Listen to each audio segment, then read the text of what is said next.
नमोई नृसिंह चरण अनादि परम कारण नमोई नृसिंह चरण अनादि परम कारण विराजिमुत कळेवर देव मानवे अगोचर नीरजे मुखे कारिगरा देव मानवे अगोचर गोविंद गोविंद गोविंद अरु गरुचि मकरंद से मकरंद पान करी हे मारिले ब्रजनारी से ब्रजनारी कप्रयरे मन मरहु निरंतरे मन मरहु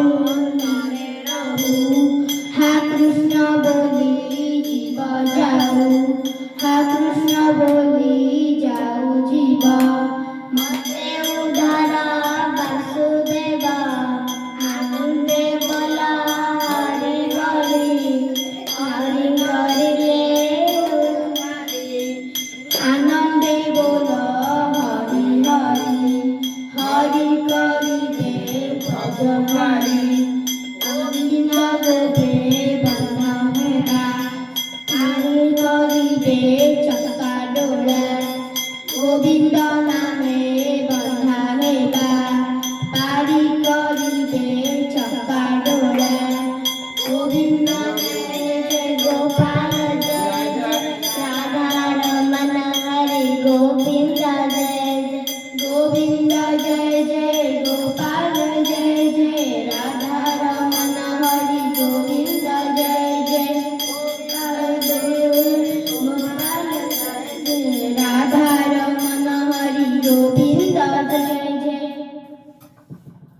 अच्छा जो दुई पद गाइल तार बुझिबे प्रथम पदटा होछि नमोई नृसिंह चरण नमोई माने कोन हाथ देखा नमोई माने प्रणाम करिबा अच्छा भागवतर रचयिता किए भागवत किए लिखिथिले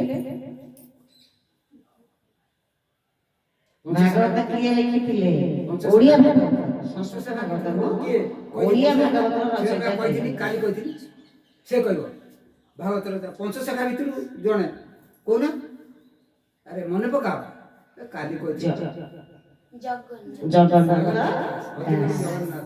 ପଞ୍ଚସଖାଙ୍କ ମଧ୍ୟରେ ସେ ଜଣେ ସଖା ତେଣୁ ସେ ଓଡିଆ ଭାଗବତ ଲେଖିଥିଲେ ସଂସ୍କୃତ ଭାଗବତ ବ୍ୟାସ ଦେଲେ ଆଚ୍ଛା ନମଇ ମାନେ କଣ ହେଲା नमस्कार ପ୍ରଣାମ କରିବା ନୃସିଂହ ନମଇ ନୃସିଂହ ଚରଣ ନୃସିଂହ ମାନେ କଣ ନୃସିଂହ କିଏ नर नृसिंह ନର ଆଉ ସିଂହ सिंह ନର ଆଉ सिंह ନର ଆଉ ସିଂହର ଗୋଟେ ସମିଶ୍ରଣ ଶରୀର ଉପରଟା ହଉଛି କଣ ସିଂହ ତଳଟା ହଉଛି ନର ଅର୍ଥାତ୍ ଦିଟା ଗୋଡ ଅଛି କିନ୍ତୁ ମୁଣ୍ଡଟା ସିଂହର ମୁଣ୍ଡ ଅର୍ଥାତ୍ ନରସିଂହ ଯେ ସେ କିଏ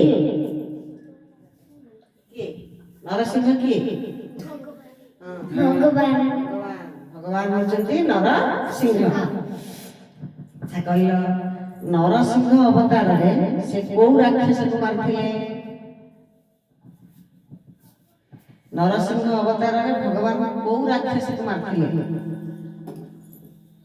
କହିପାରିବେନି ଆଚ୍ଛା କାହାର ବାପା ସେ ଥିଲେ ଅତି ଛୋଟ ବୟସରେ ଭଗବାନଙ୍କୁ ପ୍ରାର୍ଥନା କରୁଥିବା ବା ଭକ୍ତଟିଏ ହେଇଥିବା ଅତି ଛୋଟ ବୟସର ଭକ୍ତ ତାଙ୍କ ନାଁ କଣ ଦି ଜଣ ଥିଲେ ଛୋଟ ବୟସରୁ ଭକ୍ତ ଦି ଜଣ ଥିଲେ ଗୋଟେ ଜଣେ ହଉଛନ୍ତି ଧ୍ରୁବ ଆଉ ଜଣେ ପୁଅ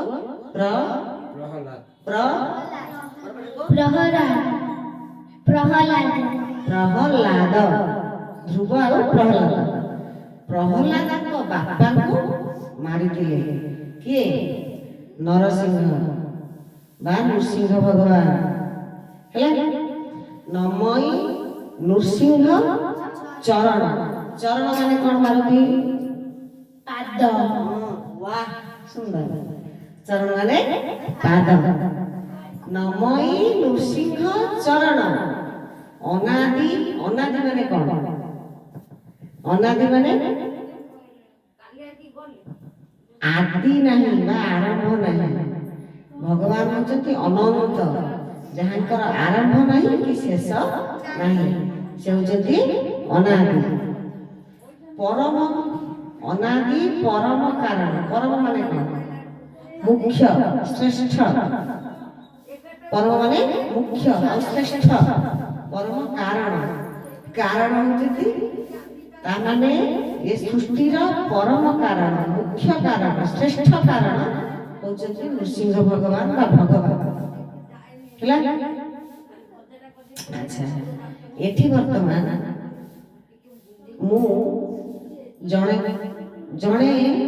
ପିଲାକୁ କହିବି, ସେ ନୃସିଂହ ଭଗବାନଙ୍କ ଭଳି ଠିଆ ହେବ, ଆଉ ଜଣେ ଭକ୍ତ ହେଇକି ସେଇଟାକୁ ଗାଇବ। ହେଲା? ମାରୁତି ତୁ ବର୍ତ୍ତମାନ ନୃସିଂହ ଭଳି ହେଇକି ଠିଆ ହେଲା। ତାପରେ ତୁ ସେଠି କିଛି ଆଣ୍ଠେଇ ପଡ଼ିବୁ, ଗାଇବି ନମଇ ନୃସିଂହ ଚରଣ ଅନାଦି ପରମ କାରଣ ନୀଳଜି ମୁତ କଳେବର।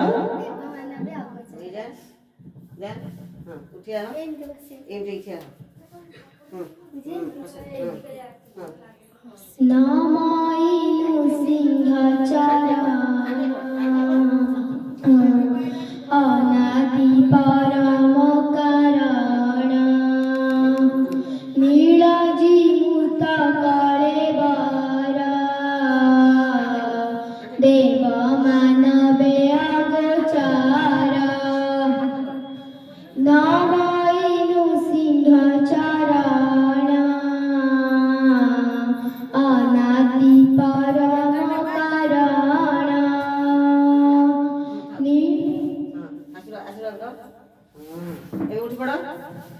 ଭଗବାନ ତମକୁ ଆଶୀର୍ବାଦ ଦେଇଦେଲେ। ହେଲା? ତାପର ପଦ ହଉଛି କଣ ନା ନୀଳ ଜିମୁତ କଳେବର। ଅର୍ଥାତ୍ ଭଗବାନଙ୍କର ବର୍ଣ୍ଣ କଣ? ଭଗବାନଙ୍କର ରଙ୍ଗ କଣ? ନୀଳ। ନୀଳ ଜିମୁତ କଳେବର। କଳେବର ମାନେ କଣ? କଳେବର ମାନେ ଶରୀର। ଅର୍ଥାତ୍ ପ୍ରଭୁ ତୁମର ଶରୀର ନୀଳ ରଙ୍ଗ। ନୀଳ ଜିମୁତ କଳେବର ଦେବ ମାନବେ ଅଗୋଚର। ଅର୍ଥାତ୍ ଭଗବାନଙ୍କର ଶରୀର ବା ଭଗବାନଙ୍କ ବିଷୟରେ ଦେବତା ମାନେ କିମ୍ବା ମଣିଷ ମାନେ କେହି ଜାଣିପାରିବେ ନାହିଁ। ଅଗୋଚର ଅର୍ଥାତ୍ ଜାଣିବାର ଯୋଗ୍ୟ ନୁହନ୍ତି ବା ଅଗୋଚର, ଜାଣିପାରିବେ ନାହିଁ। ହେଲା? ଆଚ୍ଛା, ଏଇ ପରିପ୍ରେକ୍ଷୀରେ ଆସ ଗୋଟେ ସେକେଣ୍ଡ। ହେଲା? ଭଜ ଗୋବିନ୍ଦଂ ସ୍ମର ଗୋବିନ୍ଦଂ ଭଜ ଗୋବିନ୍ଦଂ ସ୍ମରଣ ଗୋବିନ୍ଦ ଭଜ ଗୋବିନ୍ଦଂ ସ୍ମର ଗୋବିନ୍ଦଂ ଭଜ ଗୋବିନ୍ଦଂ ସ୍ମର ଗୋବିନ୍ଦଂ ମାନେ ଭଜ ଗୋବିନ୍ଦ ବା ଗୋବିନ୍ଦଙ୍କୁ ଭଜନ କର। ସ୍ମର ଗୋବିନ୍ଦ ଅର୍ଥାତ୍ ଗୋବିନ୍ଦଙ୍କୁ ସ୍ମରଣ କର। ଭଜ ଗୋବିନ୍ଦଂ ସ୍ମର ଗୋବିନ୍ଦଂ ଗୋବିନ୍ଦଂ ଭଜ ମୂଢ଼ମତେ ଗୋବିନ୍ଦଂ ଭଜ ମୂଲତନେ ମୂଢ଼ମତେ। ମୂଢ଼ ମୂଢ଼ ଅର୍ଥାତ୍ ମୂର୍ଖ, ମୂଢ଼ମତି ଅର୍ଥାତ୍ ଆମର ଏ ମନ, ଆମର ଏ ମତି। ଭଗବାନ କହୁଛନ୍ତି ନା ଶଙ୍କରାଚାର୍ଯ୍ୟ କହୁଛନ୍ତି ଯେ ଗୋବିନ୍ଦଙ୍କୁ ସ୍ମରଣ କର, ଗୋବିନ୍ଦଙ୍କୁ ଭଜନ କର। ରେ ମୂଢ଼ମତି, ତୁ ଅନ୍ୟ ଆଡ଼େ ନ ଚିନ୍ତା କରି ଗୋବିନ୍ଦଙ୍କୁ ଭଜନ କର, ଗୋବିନ୍ଦଙ୍କୁ ସ୍ମରଣ କର। ହଉ, ଜୟ ଜଗନ୍ନାଥ।